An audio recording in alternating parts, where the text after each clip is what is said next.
एबे समस्त को भत्ता मिलिब 3000 टंका सर्वनिम्न। जमितिक आपण जानिछंती एबे केवल 80 वर्ष ऊर्ध्व वयस्क एमितिक 80% रु अधिक विकलांग बा अक्षमता को मिलुछि 3500 टंका भत्ता। हेले साधारण भत्ता हिताधिकारी को मिलुछि 1000 भत्ता। किंतु एबे मिलुथिबा सूचना मुताबक खूब शीघ्र मध्य एमानकु हेबो 3000 टंका भत्ता सर्वनिम्न।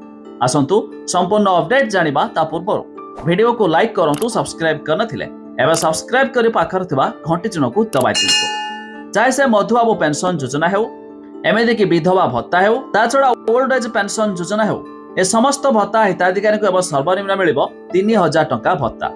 तबे निर्वाचन पूर्वरु सरकार घोषणा करथिले कि जदि नुआ सरकार को आसे तबे एथरो समस्त भत्ता हिताधिकारी को मिलिबो 3000 भत्ता। हेले जितिबा परे केवल 80 वर्ष ऊर्ध्व हिताधिकारी एमिति कि 80% रु अधिक विकलांग मानकु सरकार मध्य 3500 टंका भत्ता प्रदान करुछंती। हेले बाकी हिताधिकारी को 1000 टंका देउछंती। किंतु मिलुथिबा सूचना मुताबक खूब शीघ्र सर्वनिम्न भत्ता धारकों को मिलिबो 3000 टंका भत्ता। आ ए वर्धित भत्ता राशि आसंता मास ठारू प्रदान कराजियो बोली मध्य सूचना रहिछि। एनै मध्य खूब शीघ्र सरकार पक्षरु विधिवत भावे घोषणा हेबाकू चाउछि। तबे आपण माने केउ जिल्लारू वीडियो देखुचंती ता निहाती कमेंट करी जणाइबे।